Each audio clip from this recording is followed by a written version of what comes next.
How many years do you want to suffer? Do your homework before joining that Dynasty League or get ready to be punished for years to come. Welcome to the Fantasy Football Channel.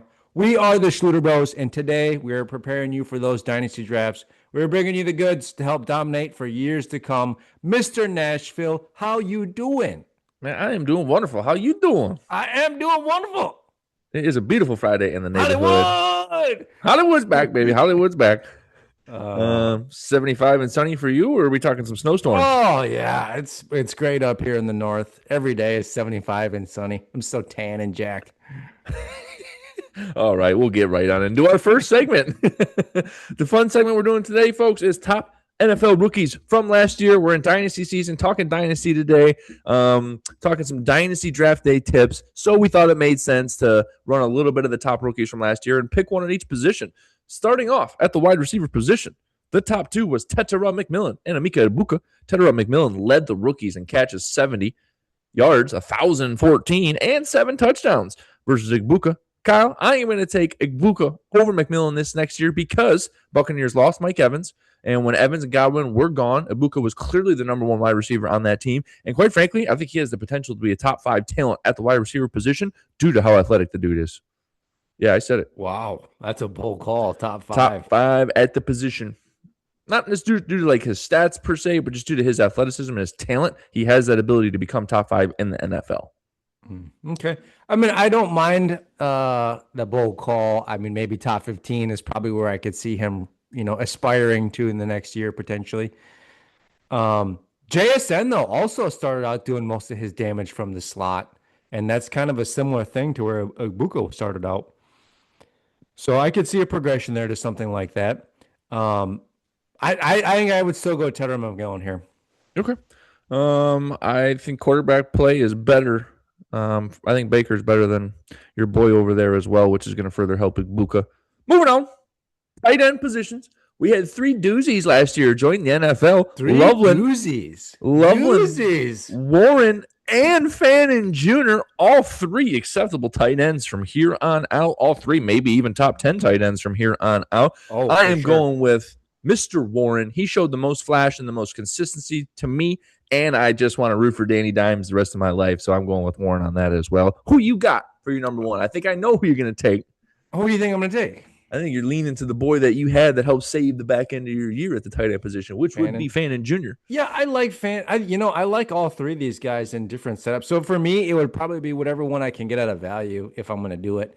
I think Loveland also, in the absence of DJ Moore, another mouth to feed.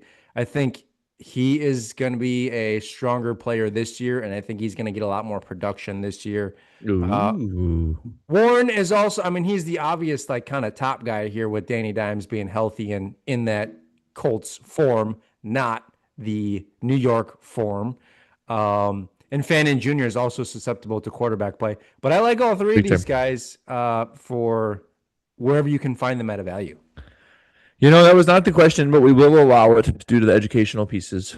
Moving on to running back. I'll do this one. I'll start with this one. We have Hampton, Genty, Scadaboo. I see what you have here.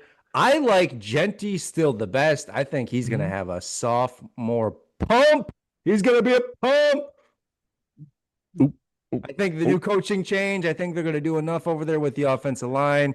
I mean, last year, this guy is a little chuck stick with great agility. He was getting so much in the backfield. Everything in the backfield, he was getting hit last year. So I see a big bump for him this year. You just made my point for me. He was getting hit all day in the backfield last year. Is he the best talent? Is he the best talent out of these 3? Yes, but he is on the worst offensive line of the 3, which is why I'm not going Genty. I'm going Amari and Hampton. Very slight second to Scadabo, actually, but Amari and Hampton first because he has the best O-line, a better running back mindset coach, and just an overall better team than those other 2 guys who are going to – Raiders are going to be terrible again. Offensive line's going to be terrible. Coach is going to be terrible. The quarterback room's going to be terrible. It's going to be terrible yet again. I think it'll be improved. We can say that every year for the Raiders because if they improve 1%, does it really matter if they get 1% better?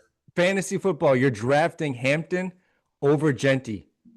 All day. Okay, I can't get behind that. I got to take Genty over Hampton. All day. All right, last position, quarterback. I wouldn't say three doozies, but three potential doozies. Dart, Ward, and Tyler Show. I am going here. Simple. This one isn't too much of a shocker. I'm going Jackson Dart on this one. Yeah, it's Why? Dart, no doubt. He's getting Malik Neighbors back. He has the most rushing upside. And quite frankly, the dude looks like a potential just magician out there. He needs to stay healthy. He needs to get his ass down. If he does not get down this year, he's going to be hurt again. So I hope he can get that in his mind. I know he doesn't play like that. I know he said he'll never get down, but he needs to or he's going to die. Yeah, they got another tight end. They got Isaiah Likely. He likes to throw to the tight end. They got a better coach, Jim Harbaugh. So I see better things in his future as well. Love it. All right, we're going right on into it. Today we are talking Dynasty tips. Kyle is going to lead the charge on a lot of these. He does like to highlight how he's a 3-time Dynasty champion. My first and most important tip for all Dynasty fans out there is if your friends ask you to join a league because someone dropped out of that league, say no. Say no. That team sucks. It will cause you pain and misery that you will put on yourself for no good reason that you caused yourself. So just say no and just call me and we'll start our own Dynasty league. That's tip number one. It's a challenge. Come on. You got to accept the challenge, Adam.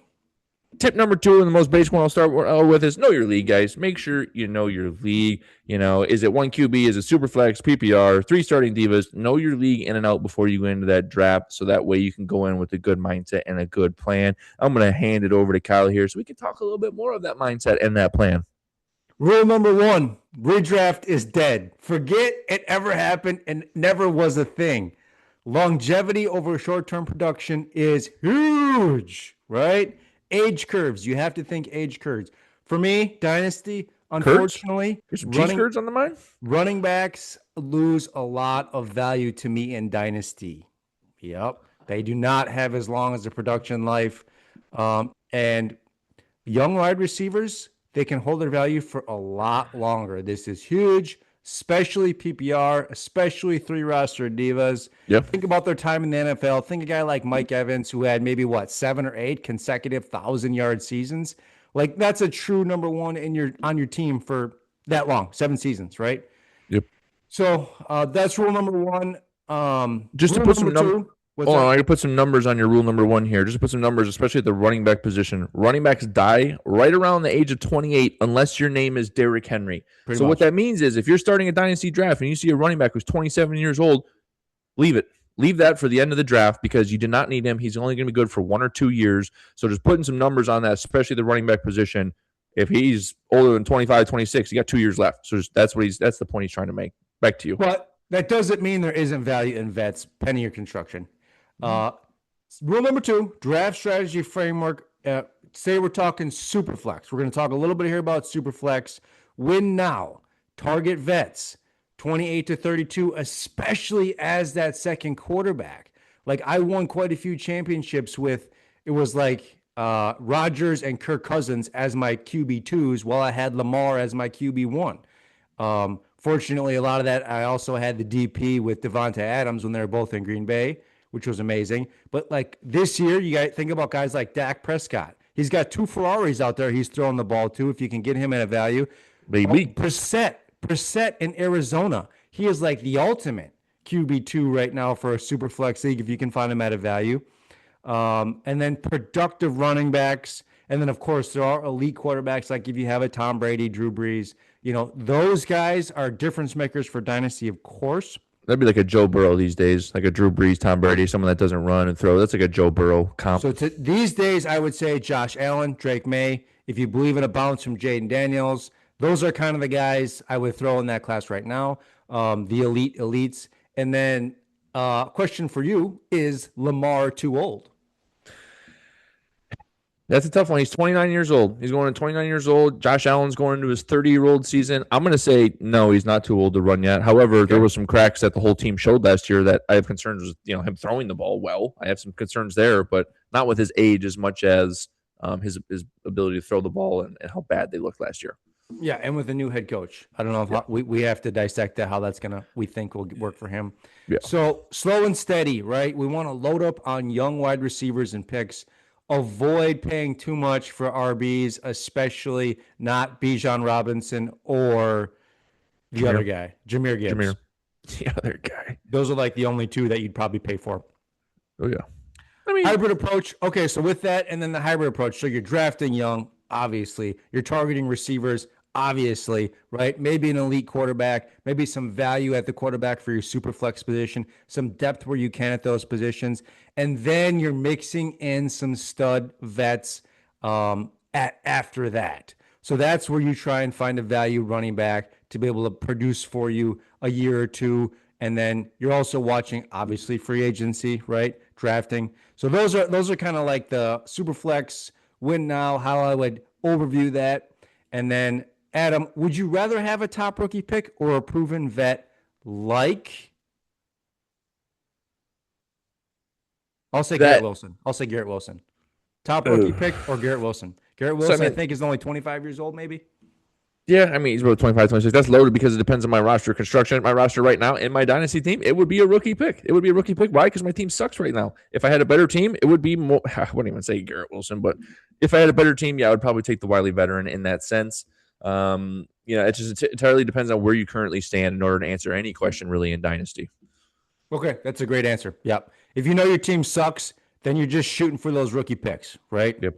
If you have a Yep. chance, then especially at the age of 25, an elite diva, he's borderline elite, but I would say you take him, right? Because he could still have another 5 great seasons ahead of him.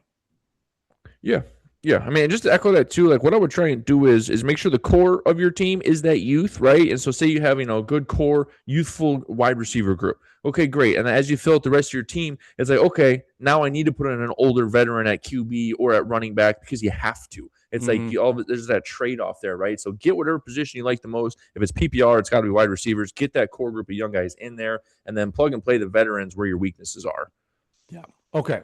Moving on to what most people are doing is just a standard one quarterback, PPR, dynasty, basically F quarterbacks. No, just kidding. Unless they're elite. Otherwise, the rest of your team matters a lot more. Longevity, massive advantage. The average quarterback career is about 4 to 5 years. Huge gap between the average Joes and the elite tier here. So, average quarterbacks around 3 years. And then starting like franchise ones, 8 to 15. So if you can nab an elite one, it's worth it. Otherwise, gamble, redraft, free agency, trade, whatever you have to do. Yeah. For some context, elite quarterbacks, Tom Brady played over 20 seasons. Drew Brees played 20 seasons. Pat Mahomes, he's in that trajectory, right? Oh, yeah. Anything to say on QBs? No, it's hard. I think it's really harder to tell because sometimes when they go to a trash team, sometimes teams can ruin the QBs for you. You know what I mean? Sometimes you got a good talent and like Justin Fields. Let's look at that example. Great talent. Put him on crappy teams and he's getting kicked out of the NFL almost, except for when he played on an average team in the Steelers. The dude went 4-2. So it's just the team placement of QBs also matters a ton. And it sucks for some of these young guys because their career can get ruined by getting on a terrible team, like happened to Fields with the Bears. That's about it. Just make sure they're on a team that can, be competent enough to help the quarterback thrive. Truth. I mean, that's like a fantasy no-brainer, right? Always think about offensive-minded coaches and coordinators. That plays a huge role in the player's production. Moving on to running backs. All right. Average running back, roughly 2.5 to 3 years. Shorter than quarterbacks. It's a very physically demanding position, right? Constant impacts. Injuries pile up, especially in the lower body. So, and it's a very, very competitive field. Most running backs have a prime window of 2 to 4 elite seasons. After age 26 to 28, the decline is real unless you're who, Adam? Derrick Henry, put on the crown, baby. There's a That's reason right. he is King Henry Unless and no you're the one king. else. Frank Gore is the only other running back I can remember to be this productive at this age. I'm sure there are other ones, but he is the only one that comes to mind outside of King Henry. Yeah, think about some of these elite guys that fell off at that age. Todd Gurley, Le'Veon Bell, right? I mean, they didn't just fall off. They hit a brick wall and died. I mean, Those they are just ones on the RB fantasy train who just fell off. Yep. All right, let's move on here. Wide receivers are the safest bet for Dynasty, but you have to understand timelines. Average career for a wide receiver is still around 4 years, but that can be misleading, right? So most wide receivers break out early between 22 and 25 years of age, but they hit their stride, they're hitting their prime between 24 and 29 years of age. right? You Are you know, with me? the best example I have for this in terms of why receivers can take a little bit of time to develop, Devontae Adams. His Oh my first two God. or 3 years in We Green were Bay, questioning he him. was he was dropping balls. We are like, Mm-hmm. why do they keep throwing to him? Why does Rodgers love this guy so much? We are like, we didn't even want him on the Mm-hmm. team anymore. And then all of a sudden, 1 year, a little bigger, a little stronger, elite route runner, and just never dropped a pass again. And you're like, holy crap, they developed Yep. him into the best receiver in the league. Yeah, I mean, guys like Julio Jones, Larry Fitzgerald, Antonio Brown, they played for like a decade. Mm-hmm. You know what I mean? And Mm-hmm. even if at the end of their career, like I drafted in our dynasty, I drafted Devontae Adams, which helped me win those 3 championships. And then we redrafted. I don't have him anymore. But even last year, the guy was a touchdown machine. At what Yep. is he, like 32? I'm guessing. Yep. I mean, and just to echo this even more, think about if you had a guy like, Julio Jones and a Larry Fitzgerald or whatever. I mean, your wide receiver room is set for a decade. So you can Mhm. focus on getting those Then you're taking rookie, shots at running backs, right? you get those Taking rookie shots running at the backs running in backs. there. Yep. Hmm. Exactly. Yep. Exactly. All right, moving on. Anyways, so that's the focal point here for my most of my tips, especially in PPR, one quarterback, divas, divas, Yep. divas. Diva time, baby. Tight ends, elite or wait. Think about those elite guys, Trey McBride, right? I mean, even think about the guy high draft out of Atlanta. What's our guy's name? Pitts. Pitts. Like he finally showed up last year to be a Well, top three tight end, and that took think 6 how years. long that took. That's That what I'm took saying. six. So to me, it's like I would rather wait and So, pick people up. So last year, I was able to nab AJ Barner as a free agent and yeah. Godson from the Chargers. Both those guys could be productive on a lot of those weeks last year. Yeah, I mean, just to echo that, sure, if you can get a Brock Bowers or McBride, snag him, I get it. But I echo this weight strategy and the tight end even more because just about every year you can pick up at least one free agent tight end who's going to be productive. Mm-hmm. And on top of that, college is pumping these elite tight ends out every year now. It's now Mm-hmm. every year we got 1, 2, 3 guys coming in that are going to be a top 10 tight end. So it's not like the pool is dried up out there. You can get a fresh one in and he can be productive from year one, as we've seen last 2, 3 years.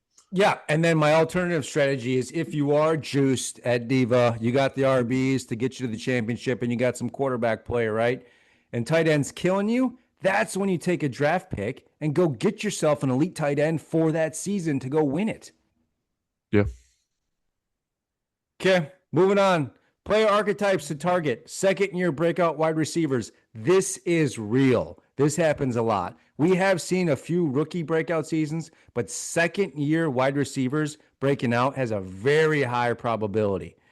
Yep. And then, of course, some rookies with draft capital on good teams with good offensive line. Sorry, Genty. Yep. Those can be huge to help a team. And then backup running back with upside. All it takes is one injury at the most injury prone position for fantasy, and you can have a huge hit to help you win your season. Yep, absolutely. And you can see who's like a veteran running back that leads the team that has been injured before, like a Dobbins who gets injured or someone that gets injured, year in and year out. Look for the rookie that got on that team and say, all Yeah. right, let's wait for him to go down here and see what he can do. Yeah, and then also good running backs, or I should say, good head coaches with offensive coordinators who like to run the ball. Kyle Shanahan's offense, the Kubiak offense, right? What other running backs are on that depth chart? And just put them on your squad. You know what I mean? It's just that easy. Just that easy. And then also, this is where some aging vets can come and produce. And also in Dynasty, your depth. Teams in Dynasty that have more depth will shine bright toward the end of the season because injuries will happen, right? If you got 6 good receivers and the other team's got 3 elites, like there's a chance you can come back and whoop up on them at the end of the season because injuries do happen. So stay deep, stay deep. And then also, of course, mobile QBs. If you're hurting at quarterback, a season or two with a mobile quarterback can give you the boost your team might need. The boost. Okay. You want to take over some common mistakes? Absolutely.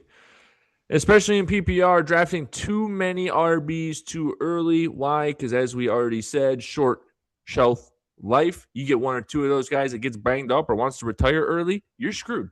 So don't reach only reach for one RB early. Get your main guy out there and then move on.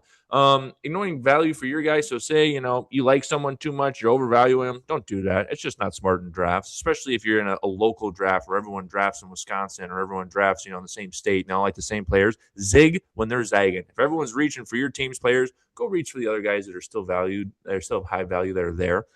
As we already said, know your league settings. Don't be a fool with that. PPR standard, so on and so forth. Make sure there's nothing tricky in there. Educate your commissioner if he's got something funky in there.